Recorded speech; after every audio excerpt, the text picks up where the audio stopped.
Well, folks, welcome to one more edition of Politics and Random. Egberto, Willies, your host. Thank you so kindly for being a part of the show. We are going to have a great show for you today.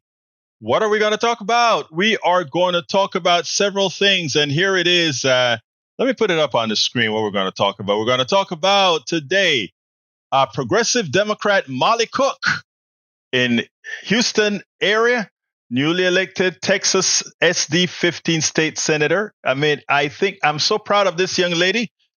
She is a young woman, which is what we need, young blood inside of the young blood inside of the state legislature. And you know what? It's starting to happen. We've said this had to happen to get all those old fogies out of there so that we can have some new blood taking care of business in there. Likewise, remember when Trump said a foreign country's Medicare for all is better than our healthcare system? Does anybody remember that? Well, guess what? Somebody dug up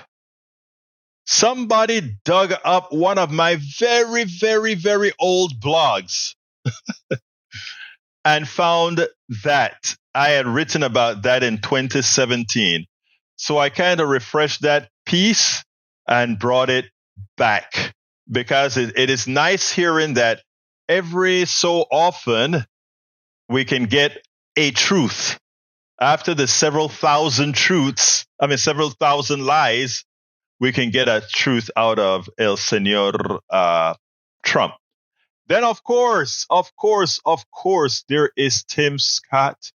There is Tim Scott. The embarrassment. I don't know how best to talk about the embarrassment that a Tim Scott represents to so many of us. But Tim Scott is an embarrassment that is hard to fathom. And I tell you, folks, it is hard. And when I say it is hard, I really mean that whenever we talk about these issues, it is hard to see that this guy can go home to his loved ones, go home to anybody of substance with the way that he is. I mean, it is just, anytime I think about it, I get so disappointed that I don't want to, you don't want to hit up on it. But anyway, I will. So, okay, let's go ahead and get busy. All right, we're going to go ahead and start by saluting everybody that's in the chat right now. Bruce Pollard from Kingwood, Texas is in the house. Eric Hayes from Atascocita, Kingwood is in the house. Melanie Keelan from Barcelona, Spain is in the house. We also have Lee Grant from Montgomery County. We also have May Wood from Long Beach, California. And we have the venerable Michael Rudnin, AVQ from Brooklyn, New York. So we're represented on the East Coast. We're represented on the West Coast. We're representative on the Gulf Coast. I mean, we are represented on all coasts. We just need somebody up there in what touches Canada? North Dakota, I believe. Did I get my geography right? Map of the U.S. Let's get the map of the U.S. to make sure that I am not screwing up what I just said. But if we look at what's a I got it right. I tell you, those of us who were born elsewhere, we know the geography of the United States. What are the border states? That is Washington, Idaho, Montana, North Dakota, Minnesota, Wisconsin. Will Wisconsin be considered one? Even though it has that piece of Michigan on? Yes, it would be. New York, Vermont, also New Hampshire and Maine. A lot of border states that's out there, but we don't really talk about those too much, right? Let's see. Bruce Pollard said, Tim Scott, so careful to not cross Mr. Trump. Nope. Can't do that, Tim. Melanie Keelan, it was great seeing you at Ask Egberto Anything on Saturday. That was great seeing you over there at our chat. And yes, that's an old one, but it's something that it has some rationale behind it. So that's one of the reasons I want people to kind of listen to it, kind of take a look at it. I think it is important. But our big story, of course, that occurred over this week, Molly Cook, a young woman who won the election here in Texas. And I think I am going to start it with, our audience hasn't built yet, but the YouTube is starting to build.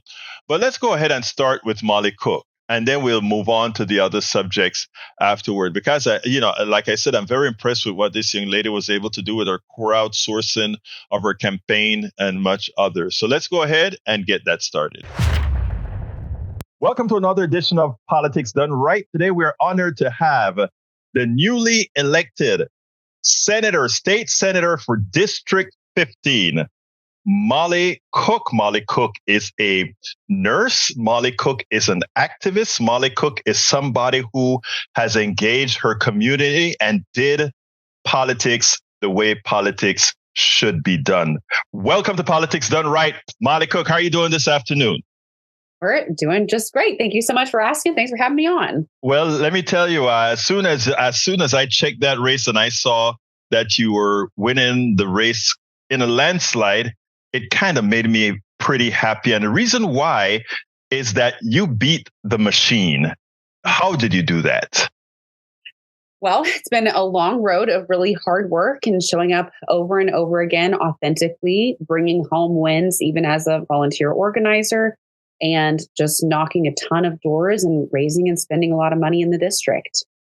But I tell you what, Molly, a lot of people would give that answer. Okay, it has to be a bit more than that.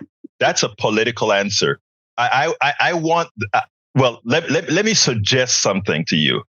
I have not seen a candidate crowdsource as you had. You crowdsource your campaign, and you made people be a part of that campaign, and you had people all over showing that they had skin in the game. Let's get that answer in. Let's get that as you did it, because I think it is a pattern that other people running from the grassroots in the progressive space need to do. Yeah, I mean, I think it sounds like a political answer, but it honestly is quite just exactly the truth. Of course, we raised a lot of money from a lot of people, but I think it's because they want to see a bedside nurse in the Capitol. And I think it's because they want to see someone who is young and honest and authentic and means everything that they say going to the Capitol to fight for them. And none of it, there's just never a shortcut. It's always hard work. And crowdsourcing by already being a part of the organizing community was really valuable. I think having put in a lot of work on the front end for the type of wins that the movement organizing community wants to see was, of course, just how I even ran in 22, right? And so having that kind of support and those kind of connections early on were important. But then you also have to spend hours and hours and hours on the phone with people explaining, here's who I am, here's the vision that I've been shaping with people at the doors for over 2 years now. Are you willing to invest in it, and ask really honestly? And so I think it's a combination of having shown up and asked for nothing for a really long time, and then when it's time to ask for something, to have something to give back. That's what I'm talking about. That's what I'm talking. Now, additionally, I recall looking at your Twitter feed and watching you making trips to Austin, watching you bringing the case to Austin, watching you engage on the floor and engage on the people. There are many people who want to run for an office because they want to run for an office. You don't always have people that go out there and do the footwork that it takes to be really not just there's community organizing, and then there's turning that into the politics of getting things done. And I think that is what I've seen you do very well thus far. Now, tell the audience what you intend to do. Now you're one of 30, how many senators? 31. one of 31 senators. How are you going? You have a mission. First of all, tell us what your mission is. So the mission day one right now is solidify this win by winning again on the 28th. Mm-hmm. That is the number one priority for me and for the campaign. And that has to be what we're focused on. That being said, there are interim charges out there. There's work to be done. There's work with the party to be done. There's lots of connections to begin building and working on. And we need to start getting ready for legislation to be filed day one. So I'm going to do a little bit of this straddling the currently elected and the still running role for the next 22 days. Mm-hmm. And then as soon as we went on the 28th, then we can really lean in and get started on the priorities of the district. Now, the 28th is going to be, the difficulty is that you have to bring people back out again. It is crazy the way we have all these different elections that are occurring, and now you have to bring them out again for yet the same two people running for the office, which, given the magnitude of your win, I think the electorate is you've actually presented to the electorate a vision that they want to see. So I don't foresee there being a problem there. But still, work has to be done to get people out to the polls. You are a nurse. You are in the middle of the beast. Many of us understand how we have a failed healthcare system. What are you going to, can you take your expertise there? And let's say starting from letting the Senate understand we need some sort of an expansion to the Medicaid expansion that's already there for us, that we're already paying for it. Is that going to be one of the things you work on? Absolutely. Medicaid expansion is the number one priority that will have a direct impact on people's health and safety across the entire state. So that is a huge priority. And it's also a priority of pretty diverse coalition of folks who are included into healthcare. So it's a priority of TexPAC and several other of the House and Senate members. So I'm really excited to hopefully be able to lend a little more expertise and energy to that. It seems to me that even though, let's say the Republican side of the aisle, which is pretty large in Texas, has an issue with Medicare expansion, it seems to me like, from being a nurse, you can actually show to these folks, your hospitals are closing. How can we work together to come up with a plan to get this done? Is that on your radar? And do you have contacts within the rural areas that are getting hurt the most?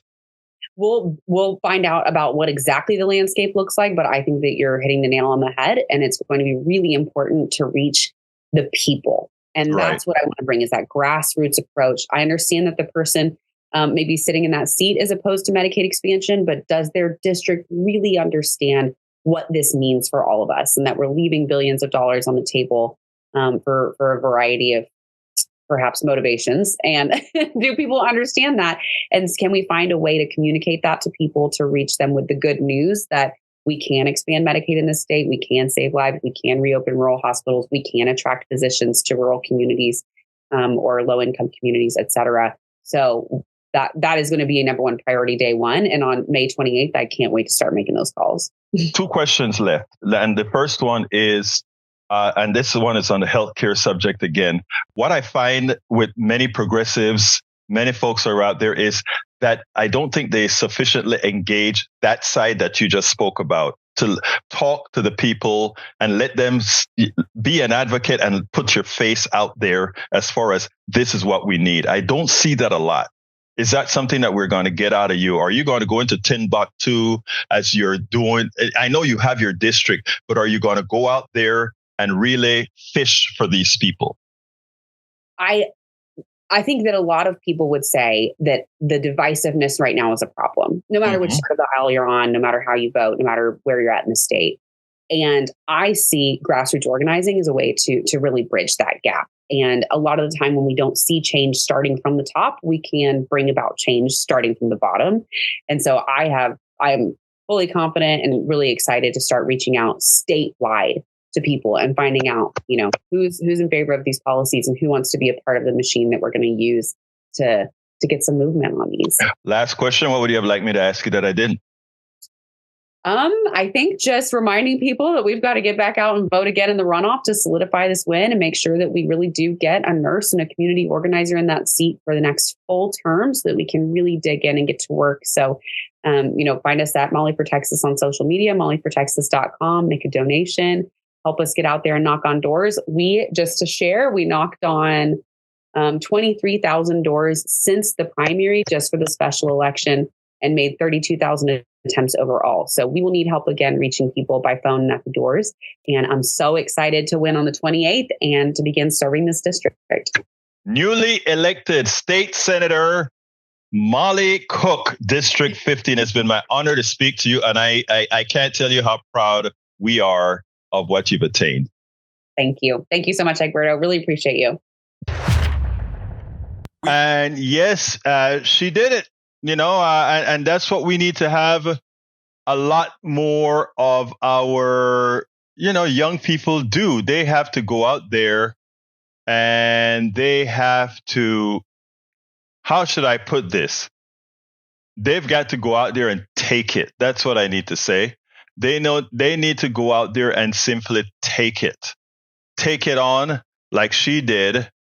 Take it on like she did. Anyway, folks, let's go ahead and continue. Let's see what my friends are saying on the chat right now. Paul Fleming says 50 major corporations have contributed $23 million to election deniers since January 6th. Capital attack. They include AT&T, Comcast, Walmart, and Microsoft. Corporate America will sell out our democracy, decency, and rule of law, all for a tax break. I agree 100%.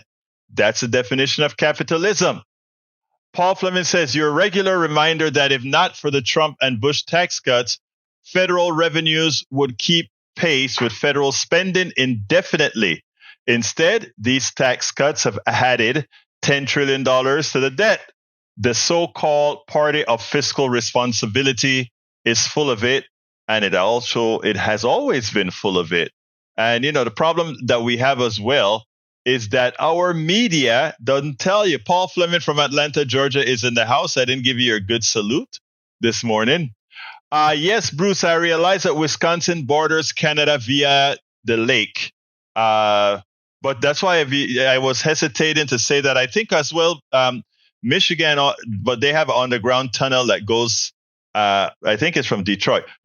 There is a part of the United States that is actually north of Canada. Think about that. There's a part of the United States that is north of Canada.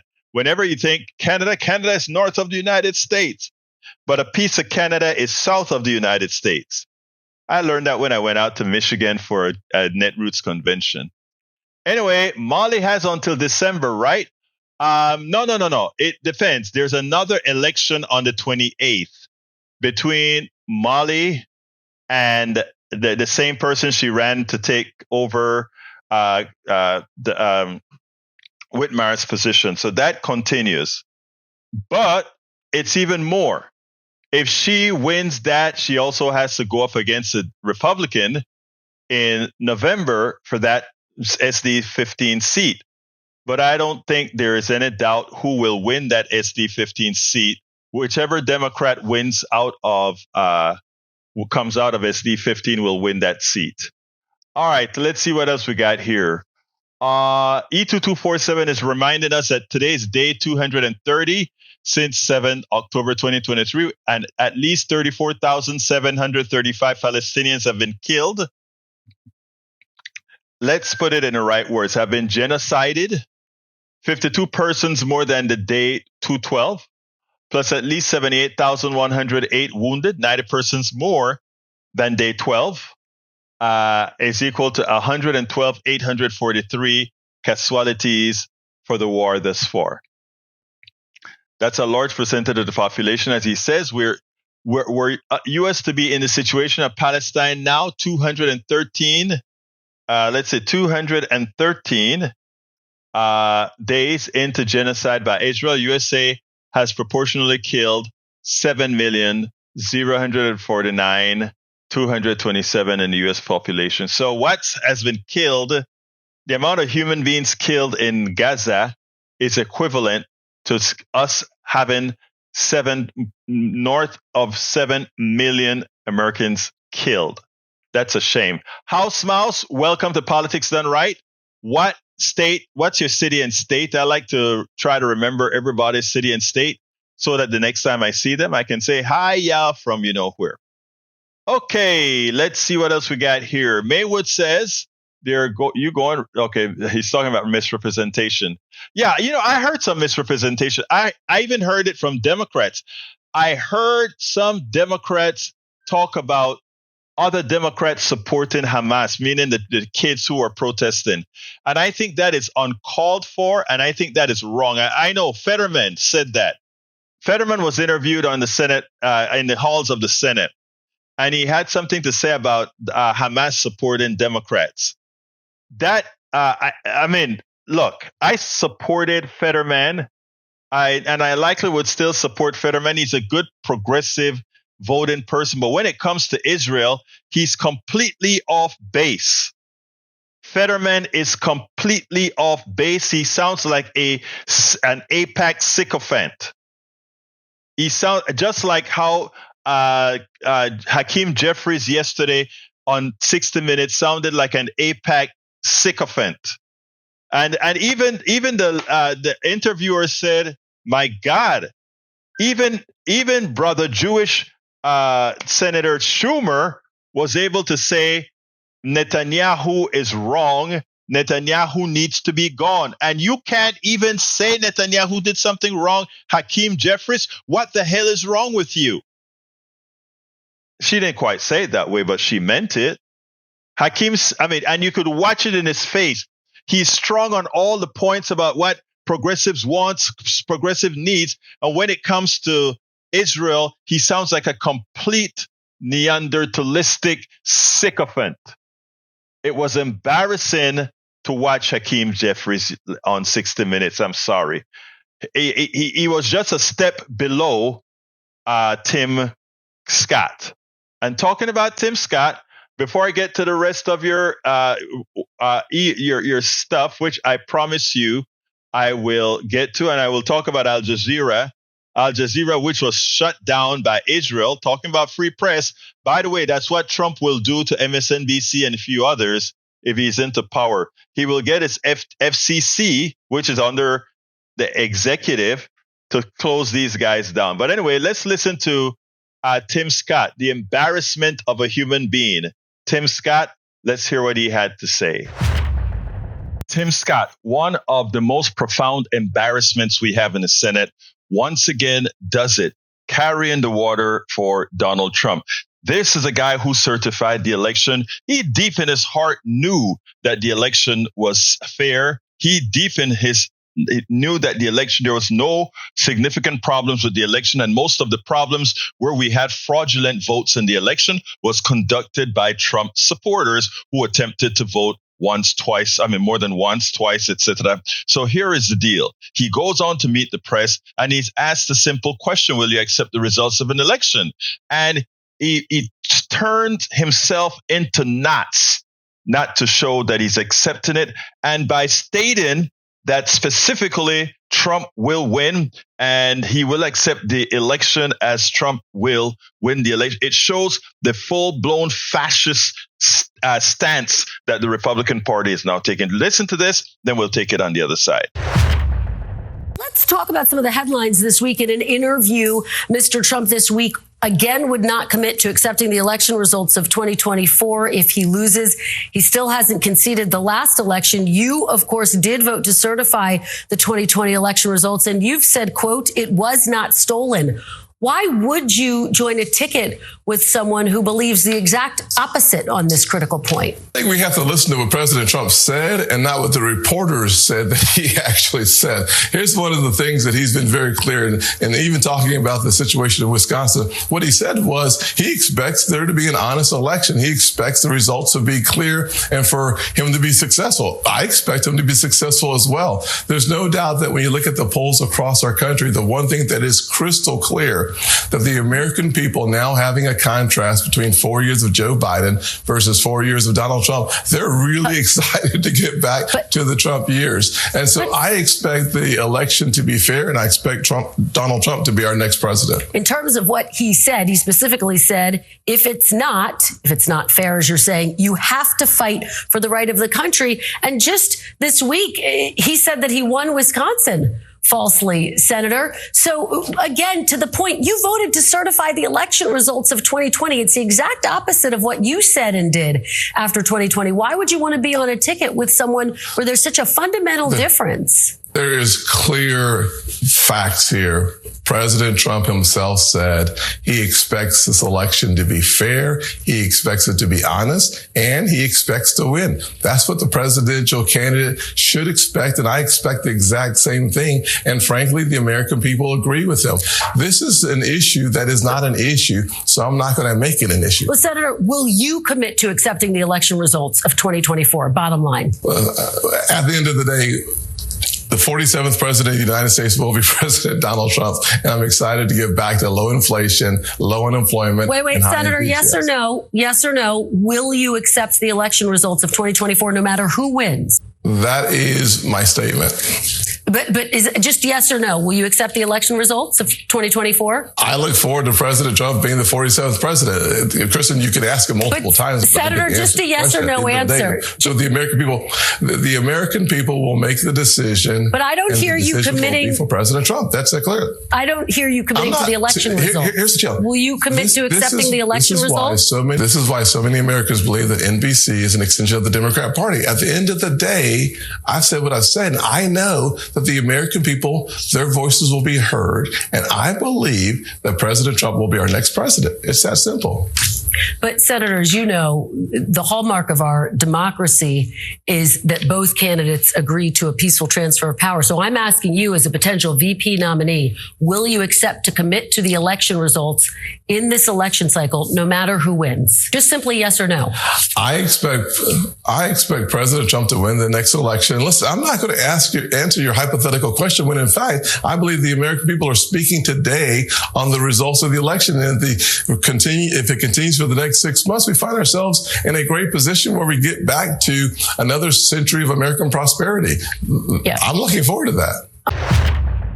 Tim Scott should be ashamed of himself. These are folks that talk about being constitutionalists, reading the Constitution by the word, believing in the rule of law. Yet, most of these people continue. When I say these people, I mean the MAGA supporters of Donald Trump with power. Guys like Tim Scott.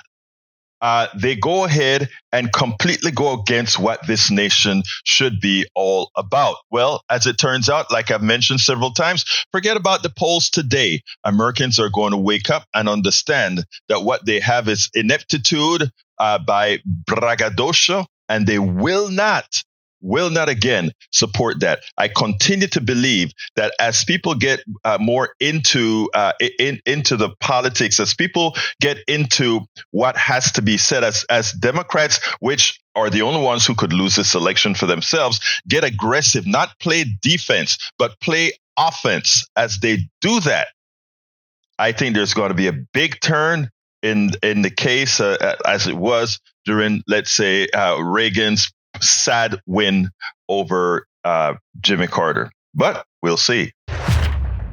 Yes, we will see. Yes, we will see what it's all about, folks. We will see what it's all about. But do again remember, the Tim Scotts of the world presents what can only be agreed to be or seen as a clear and present danger. I repeat, a clear and present danger. Nothing more, nothing less. Okay, let's see. Where do we go? Let's get back to some of the chat. Let's see what folks are saying. Para ver qué estoy buscando aquí, para ver lo que está diciendo. Para ver. Lee Grant, Melanie Keelan, all right. Eric Hayes says, Harris County commissioners questioned for flood. Why is the Lake Houston area, which drains an area bigger than Harris County and which has the most severe flooding in the country, getting so little help from Harris County? We've received only $39 million out of that $1.9 billion spent since Harvey on flood mitigation. That's 2%. I think you better go read Mr. Bob Hayek's blog post. I don't think those numbers are correct. I think I read something else there recently. And the other thing is how were these apportioned? Harris County was really held back from getting a lot of the dollars that it was supposed to be allocated. And that was done by our Republican senators who, well, that's a long story. All right, Michael Rodden says, sadly, Al Jazeera has fallen in reputation lately. While they're focused on a humanitarian foreign policy coverage, they failed fact checks recently. I still like this source and disagree with Israel's decision to limit the free press. To be clear, what Israel is doing by way of destruction and genocide is so much worse than any coverage of it. Media bias fact check. Overall, we rate Al Jazeera left-center bias based on story selection that slightly favors the left and mixed on for factual reporting due to failed fact checks that were not corrected and misleading extreme editorial bias. I would love to see what the fact check failures were. A bias that favors Qatar. Yeah, that I can see that. I would love to see those areas of fact check because I don't read them enough to have found those areas that need fact check. But media bias fact check, they really do their homework when they're judging.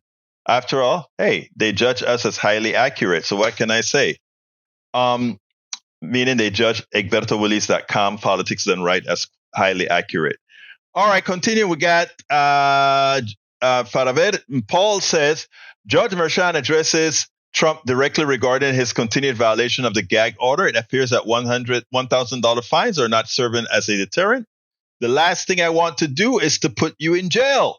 You are the former president of the United States and possibly the next president as well. Don't say that, but there are many reasons why incarceration is truly a last resort for you.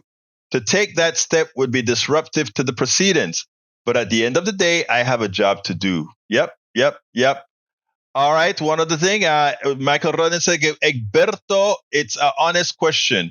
If you share values with someone on just about every issue except Israel and Gaza, are they still an ally? Yes, they are. Of course they are. Look. Let me tell you one of the issues I have with those of us that are progressives. If you look at the way a lot of people on the right work, they could disagree on 80% of stuff, but they hate liberals. They hate progressives. No reason to. If you ask them in a certain way, you see they like progressive values, but they hate liberals. And they will unite together to destroy liberals. Even though they only enjoy agreements on 80% of stuff. What progressives have to realize is, unlike those kind of folk, those politicians, we agree on the vast majority of things. Most of the things that trip us up are little. Let me give a good example.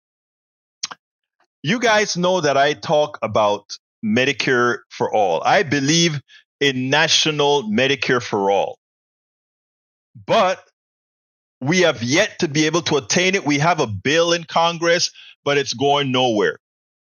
So other people have attempted to do Medicare for all on the state level. There are people that complain about progressives.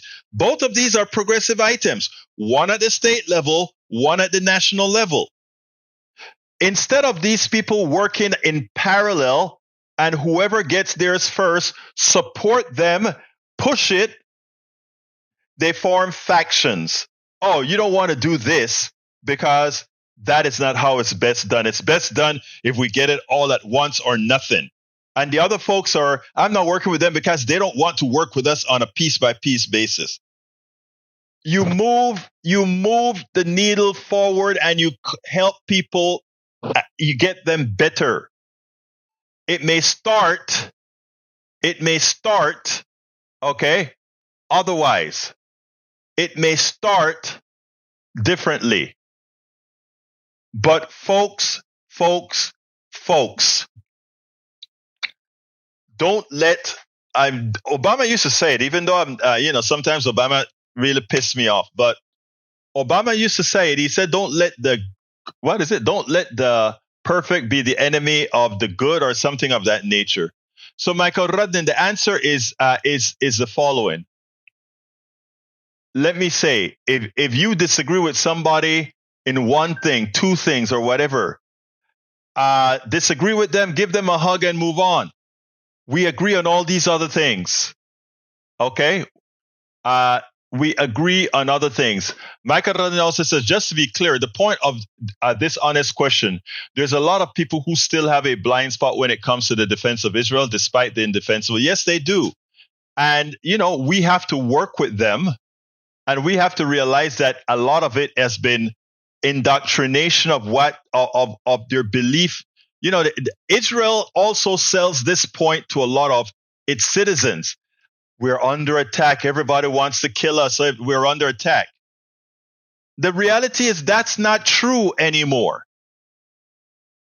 I could sit down and live my life. I'm a Black Latino Caribbean man. That's why I wrote the book, Tribulations of an Afro-Latino Caribbean Man. Let me tell you why I brought that up.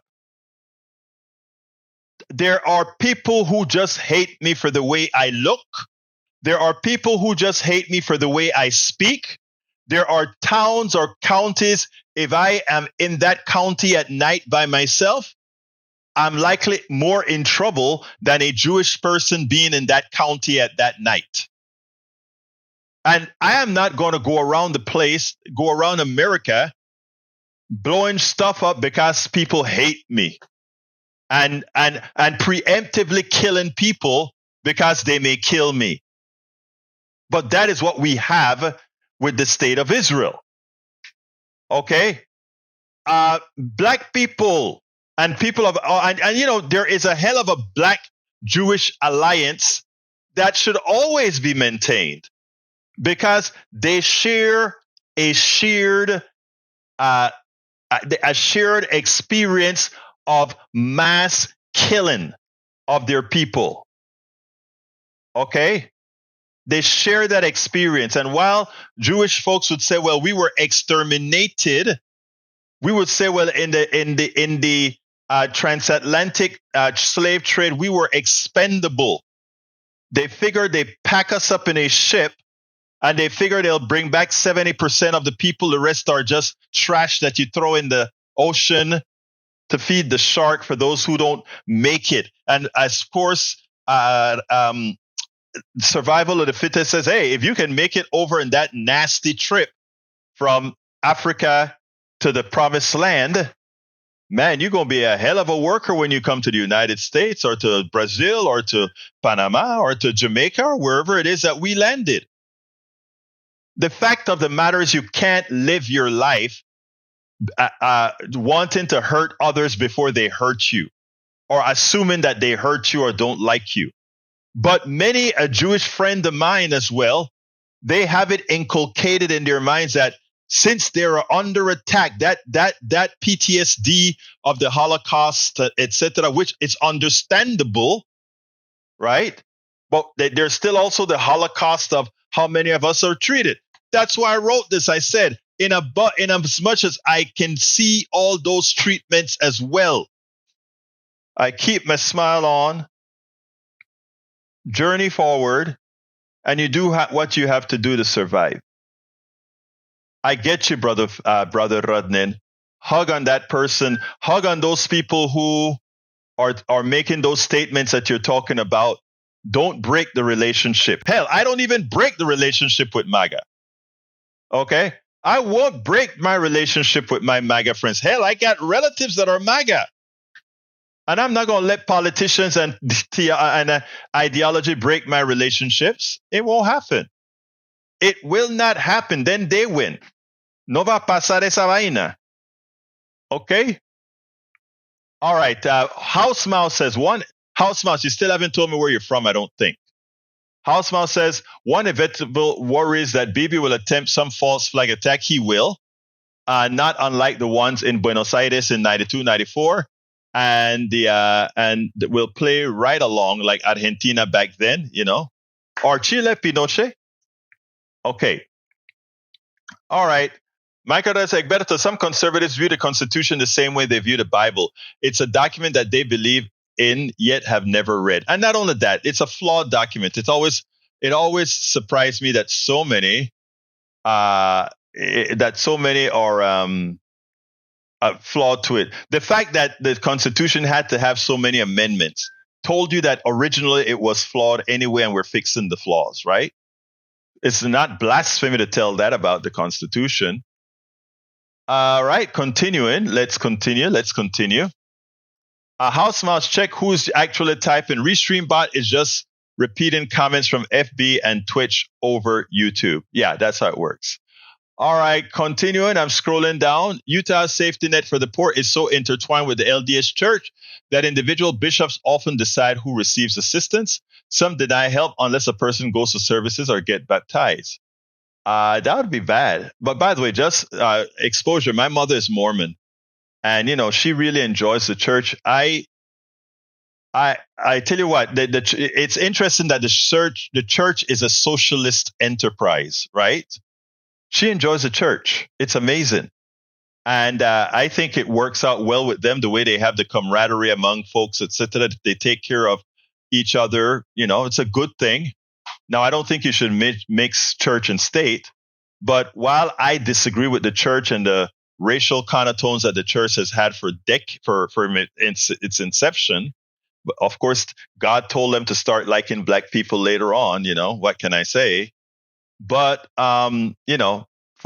she enjoys it, and hey, to each his own, right?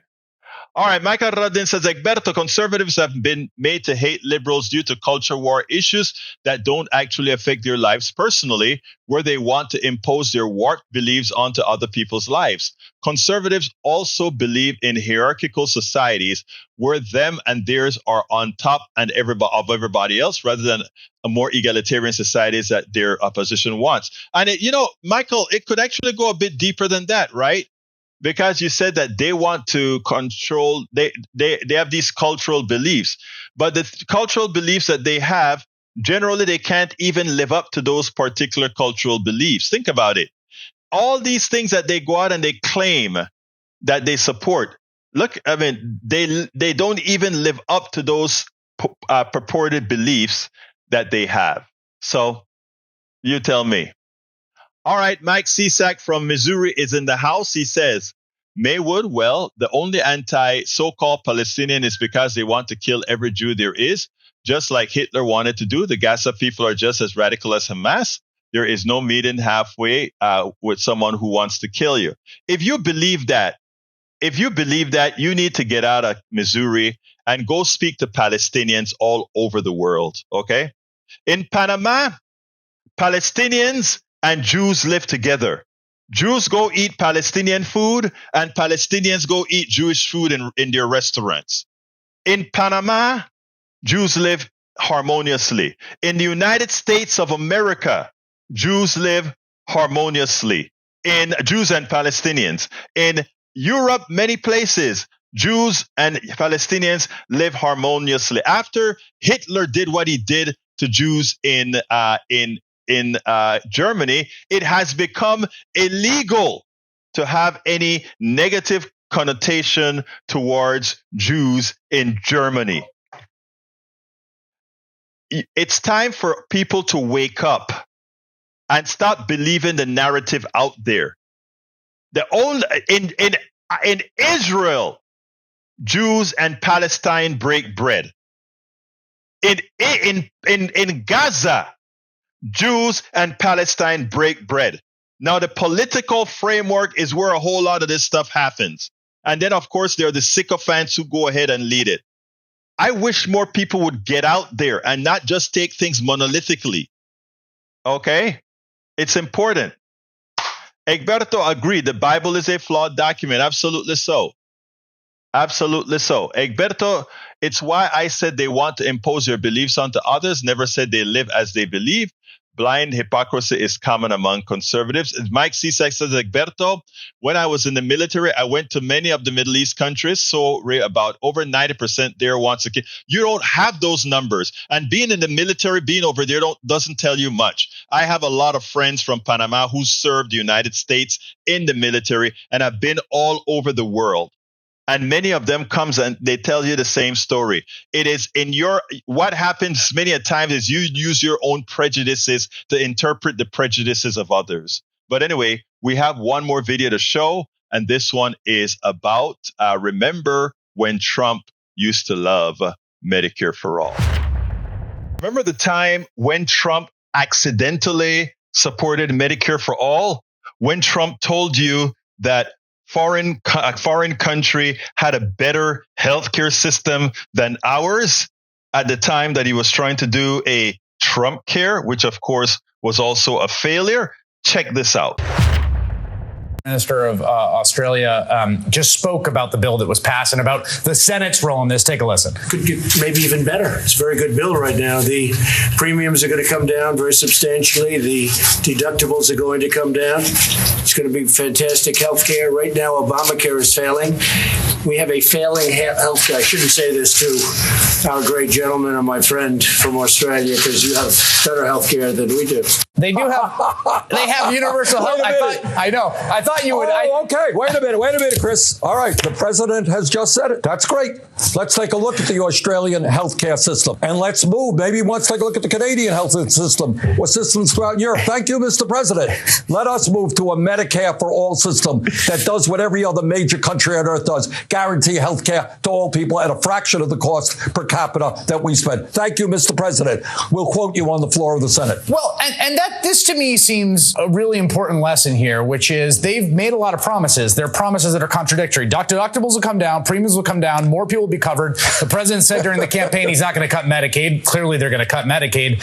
You know, it seems to me that ultimately reality is going to matter in the end here. Do you think? Well, maybe. I would certainly hope so. Look, we're living in a crazy world. I mean, what this guy just said is preposterous. Everything he said is totally false. But I think when the American people catch on, look, their last bill, as you will recall, was incredibly unpopular. The American people did not want to go forward with that legislation. This bill will be even more unpopular. What our job is right now politically is to rally the American people to work with doctors and nurses and hospitals who will be slammed. Rural hospitals will be decimated by this legislation, shut down. People will lose their jobs. We have the time to do that, and that's what we've got to do.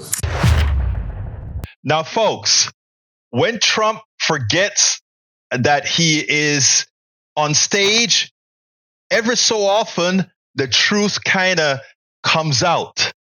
And here he points out, hey, Australia has a Medicare for all system, a single payer system, a universal healthcare system, which is what they have, which he admits it's better than what we have. And why is it again that Democrats let Trump get away with saying how great things were under his administration, how great the economy? Look, Democrats have to stop fighting from a defensive position. They need to accelerate the activeness. They need to accelerate and point out that they are the ones with the answer, and they need to do it. They do not need to be on the defensive. The policies that progressives support are the policies Americans want. And when you get even conservatives in the back end, they know that the policies Americans want are progressive policies. And that is why they've turned into a fascist party. Because again, they know that with a country where majority rules, they cannot win. We spend a lot of time deconstructing the news, trying to parse it into a form that everybody can understand. We try to find those little nitpicks where it flies above the fray, etc. If you really like these videos that we do, I want to ask a big favor. Please go ahead. Number one, subscribe to our channel. And number two, please join if you can. Thank you so kindly for watching. Keep watching. Please remember to share. We must populate the entire internet with our progressive message, a message that we know is what most Americans say that they want. So help us, please join. Absolutely. Help us, please join. And you know what? You know what is finally there? I finally got my book. What is it called? Tribulations of an Afro-Caribbean Latino Man. I finally got the audio book out, right? And let me get to my newsletter real quick. I want to get I should have put it up before while I was watching the thing, but sometimes you start watching the things and you forget as what is it, Substack, and you forget as you're doing this stuff. Oh, I really need to be doing this stuff to find this stuff for my peeps. All right, let's go ahead and tell you this. Let me put this on the screen here real quick. Guess what is shipping? Or not shipping, I have a free offer for anybody who goes ahead and become a paid subscriber of our newsletter. And how do you become a paid subscriber of our newsletter? Let me go ahead and tell you how you become a paid subscriber of our newsletter. You go to politicsdoneright.com/newsletter. politicsdoneright.com/newsletter. I'm giving away 10 free. If you become a paid subscriber, I'm giving away 10 free audiobooks of my new book, Tribulations of an Afro-Latino Caribbean Man. So go to politicsdoneright.com/newsletter, sign up, and then I'm giving 10 copies of the audiobook. And here is the audiobook at Audible. Let me just show you that it's ready to go. You can get a little sample there, right? But it's ready to go. And for those of you who go ahead and, you know what? That's a long link, huh? Let me go ahead and see if I can get a shrink version of that link. Let's go ahead and do that. Shrink version of that link is this here. All right. Let's see. Ray is coming on. Let's get to Ray. Let's go to Ray. My brother Ray, talk to me, my friend. Oh, yes, Brother Egberto. Real quick, on the book, I do have a confession. It's a beautiful paperback copy. I have tremendous trouble reading printed text. However, this offer is quite attractive to me. No, well, you're all with the audiobook option. I'll send you a link, my brother. Yeah, definitely. Because it's crazy. I'm an excellent reader when I'm in public. I just actually co-hosted a town hall with Sean Tier and a gentleman from the Managed Assigned Council this weekend with my organization. So I don't have any problem reading out loud, but when I have to sit and read to myself, I get distracted. I'm so glad you got that option for me. Yeah, so just drop me an email. I will do that. I'll send it. I'll drop it to you in the. Where do you want me to drop it? Just to your text. Yeah, no. Send it to info@politicsdoneright.com. info@politicsdoneright.com. And I'll send you a link. You subscribe to quite a few things that we do. So, send it for me, and I'll just go ahead and send you the code. Okay. Oh, okay. I appreciate that, Egberto. And I also want to speak on the Trump video. I find it quite cathartic to see Bernie Sanders laugh at that statement because he knows the irony of what. I know. You know what I mean? Of what Trump said, maybe we should have a healthcare system like Australia, but he's also, in cohorts with the private healthcare companies. And we know, that's bullcorn if you ever call it. And yet this man, who I call a broken clock, is right at least twice a day. He said something that now we can take that sound clip and exploit it. He said it like Bernie said it. That was the president. But you know what is so scary about that? It is so scary that these guys. I mean, when I said that I want to accuse the Texas politicians who prevented the passage of the Medicare expansion to the Affordable Care Act, I want them convicted as murderers because of all. And I'm not. People think I'm kidding when I say that, but the amount of Texans that have died for a program that is available to them, but that is restricted by their own government, right? The Republican fascist government of Texas have purposefully denied Texans that healthcare that they are already paying for, and that the federal government offers to the state the first 3 years for free, and thereafter at 10%. They've denied that coverage. They should be put up on stage of murder. But then you also look at what Trump just said there. Trump acknowledges that the Australian healthcare system is better than what we have, a single payer system in Australia called Medicare for All as well, or Medicare in Australia, right? And what's so sad is he knows what he's doing is not what Australia is doing. He knows that we are killing people, and for them, it's nothing. It's nothing to them, Ray. It's absolutely nothing to them that they're killing people. That's why I interviewed the lady that I interviewed a few minutes ago, Molly Cook. That's why I so love that she got into office. She's a young woman, early 30s, and she got in as a Texas senator. And what we need to do, Ray, and people, you work with TOPS, and by the way, she was supported by TOPS. TOPS actually supported her.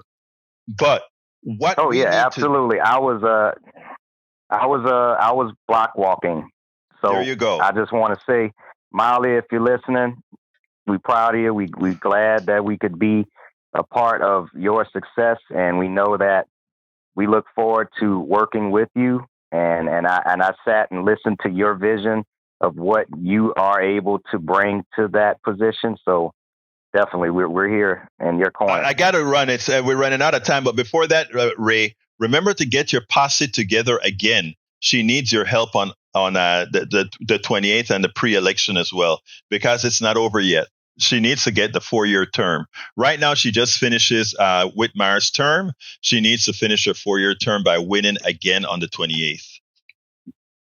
Well, if I have any say so, we will be in that race with her. So thank you again, Egberto. Thank you. You have a wonderful day. And send me that email. I'll send you those codes, okay? All right, I'll send it to you right now. Take care. Thank you, my brother. All right, folks, we got to get out of here. Again, please go ahead and support the show. Go ahead and support the show. Please remember to go to politicsdoneright.com/newsletter. Become a paid subscriber. The first 10 that I see, I'll send you an email with a code that gives you access to my what is it again? My audiobook for Tribulations of an Afro-Caribbean Latino Man. So sign up and I'll send you a free audible of the book. And let me go ahead and put that in the screen again. Bear with me one more time. Let me go ahead and put that in the screen again. Para ver, aquí está. Sign up at politicsdoneright.com/newsletter. politicsdoneright.com/newsletter. E22477 says, Egberto works solidly with the Black prophetic tradition we gain from his effort and work. Muchísimas gracias, mi amigo. Muchísimas gracias. Anyway, folks, I got to get out of here. My name is Egberto Willies. This is Politics Done Right. And you guys know how I end this baby. I am what? Out. We spend a lot of time deconstructing the news, trying to parse it into a form that everybody can understand. We try to find those little nitpicks where it flies above the fray, etc. If you really like these videos that we do, I want to ask a big favor. Please go ahead. Number 1, subscribe to our channel. And number 2, please join if you can. Thank you so kindly for watching. Keep watching. Please remember to share. We must populate the entire internet with our progressive message, a message that we know is what most Americans say that they want. So help us, please join.